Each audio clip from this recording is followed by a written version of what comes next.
Yeah. Okay. All right, go ahead. Hey everybody, it's John again from Gasper's Automotive Restoration, and I wanted to show you guys the latest truck we have in the shop. This is a 1951 Maxim fire engine. It's a private owner from Massachusetts. He just purchased this a couple years ago and he had some problems with it recently. He brought it in here for some service. So we figured we would show you guys what we're doing here and get you under the hood and check things out. Let's look at it.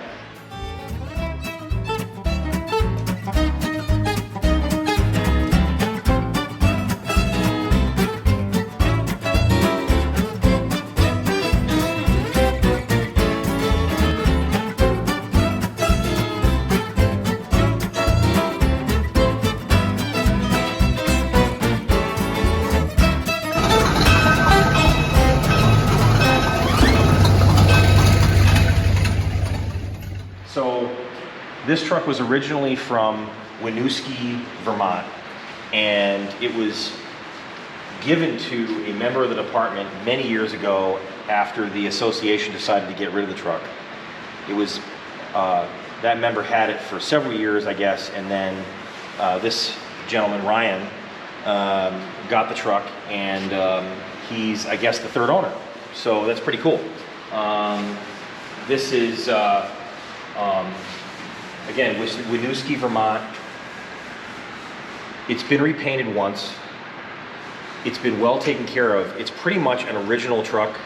There's not a lot that's been messed with on this thing. And that's what's kind of cool about it. It's in really, really nice condition. It's a really solid truck. When you look at it, you know, from 15, 20 feet, this thing looks really, really nice. You know, it's got some dings and some scratches and chips and stuff, but it's a really, really cool, it looks like it's in service, which is really neat. That's the cool thing about it. It looks like it's in service.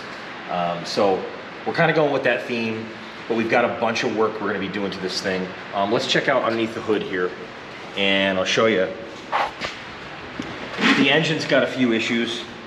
The customer brought it in and said that the engine was, you know, leaking a lot of oil, which it certainly is. We got a little Exxon Valdez down there underneath, and we're taking care of that stuff. I also noticed that the head gaskets are starting to leak here. So we're gonna be doing head gaskets. We're gonna get in there and check out the valves, make sure everything's okay. The engine, I think, is fine, but the engine's overfueling, and we got a big giant Zenith gas carburetor on there. Big giant cast iron Zenith carburetor we got to go through and check out. I have a feeling that the float was no good in it, and it's got a hole in it, and it's overfueling the engine. So we're going to tune it up. We're also going to do a wiring harness. As you can see, this wiring, original wiring from 1951, it's so stiff it just stays right there. It's ready for replacement, and you know, it's a fire hazard. These old trucks, it's what is that, a 75-year-old wiring harness? You need, it's got to be replaced at some point, and you know, you're going to burn the truck down. So we're going to go through all that, and we're going to fix some paint issues on this truck. So the customer, this is not the original town crest for the town of Winooski, Vermont. He wants to keep it Winooski, Vermont, which I think is really, really cool. And so he's provided me with the original town seal that was on here. It's underneath here somewhere. But we're going to take these doors. These doors actually were repainted at some point, and they're not the same color as the body. So we're going to take these doors apart, sandblast or DA them, and take them to the paint shop, and they're going to reshoot this and have a blank canvas. So the gold leaf and pinstriper is going to redo the town emblem on the door for Winooski, Vermont. I think that's totally awesome. So that's happening. We've got the hood off. We're going to do the same thing with the hood.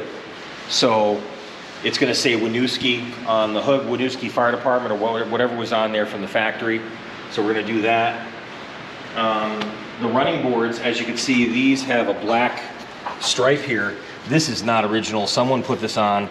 I think this should have been silver from the factory, I believe. This was painted a bunch of times over the years. You can see some red paint under there. I don't think that this was supposed to be red from the factory.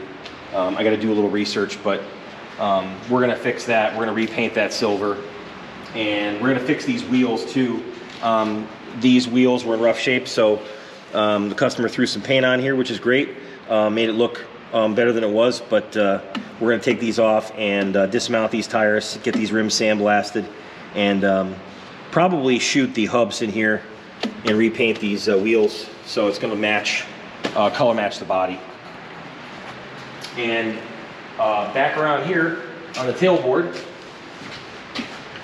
this was painted with a brush, gray paint here. Somebody in the fire department did this. It probably was supposed to be gray or some color in here, but from here down, we're gonna redo this and paint match this as well. And this will all be silver back here. So this is gonna look a lot nicer, much improved. All right, let me throw this up in the air. Oh, here's the exhaust. The 1951 exhaust with no muffler. They did muffler delete. It was really cheap, but the fire department, they were on a budget probably, and the chief probably said, our old fire truck didn't have a muffler, so this one's not gonna have one either. So, but sorry chief, this one's gonna get a muffler because this thing's too damn loud. So, all right, let's go up in the air here.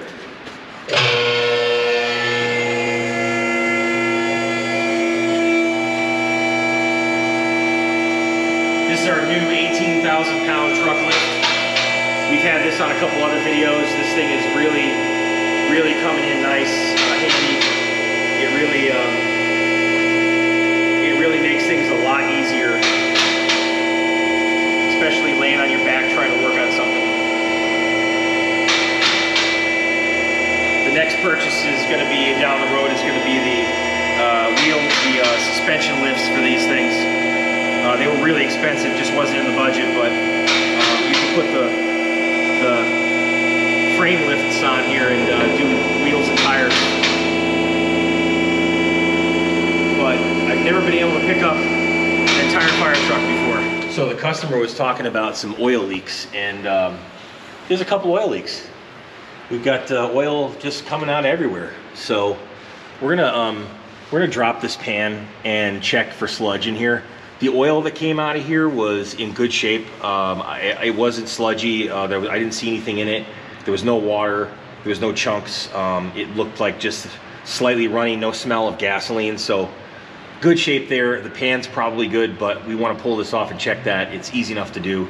And it's probably leaking on the gasket. It looks like it's leaking everywhere. So we're gonna do that. We're also seeing that it's leaking up here. You probably can't see in there. Let me grab a flashlight.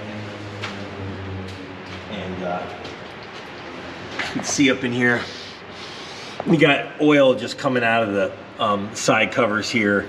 And if you go up and look on the top, which we can't right now, the oil's coming down from the head gaskets on the two-cylinder head. So this guy needs some attention, but overall the engine runs good.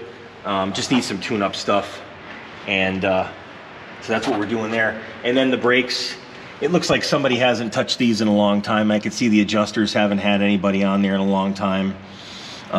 You know, it looks like somebody tried to grease the front end a little bit. This thing needs some TLC. We're gonna get in here and check out these brakes. You know, brakes are important. If your brakes don't work, who cares if the truck looks nice and runs great?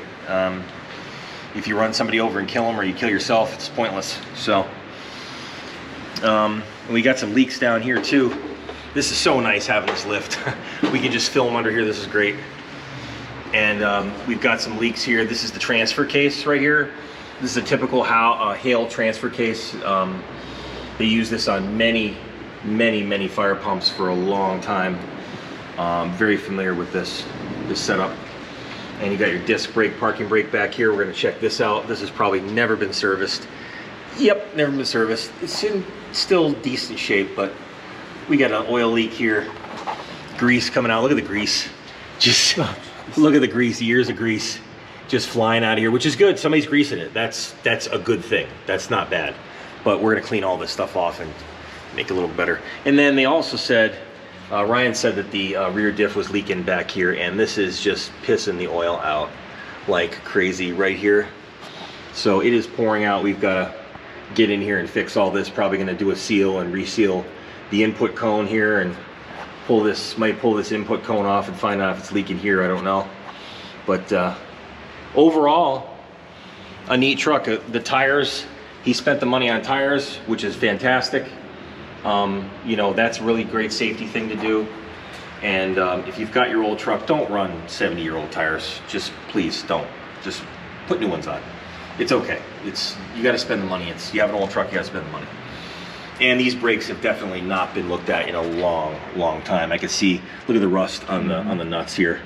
These are the lock nuts for the cams. Looks like a, it's not the typical Wagner Lockheed setup here. It's a little different. It's got a pin up there. It's a slightly different adjustment setup, but it's a toe heel deal. We're gonna take a peek at that and get that fixed. So, oh, we got a, over here, we got to get this redone. This is our vacuum, or our hydro boost, excuse me. This has got a hydro boost. Our hydro boost has never been redone. I can just tell by looking at it. So that's got to go. Looks like somebody put a Carter 12-volt fuel pump on. That's a good thing. This is a nice fuel pump. That's before they sent them overseas about a year and a half, 2 years ago. So this is a good one. The new ones are not good. They're loud and really loud. But all this wiring is going to get redone in here. You can just see, I mean, look at the rust, look at the, it's not unsafe rust, it's just surface rust under here, and it just needs some TLC. So we are going to go through and do that. And this is not part of the brakes. If you saw this, this is actually part of the pump. This is a vacuum shifter for the clutch. So when you engage the, when you're at the pump panel, you can hit a switch and this thing will use engine vacuum and it'll pull the clutch pedal in and allow you to shift into pump and out of pump from the pump panel. So that's what this unit is for. I don't know if we're going to get involved in this right now. This is probably something for later, but it looks like it does work. So the customer didn't say anything about pumping water. That's a secondary thing. So, but anyway, I think that's about it for this Maxim. That's where we're at. We've got all this stuff taken off of here. We're going to do another video, follow-up video on that, on this one. You know, like, subscribe if you like this video, and keep that old iron running.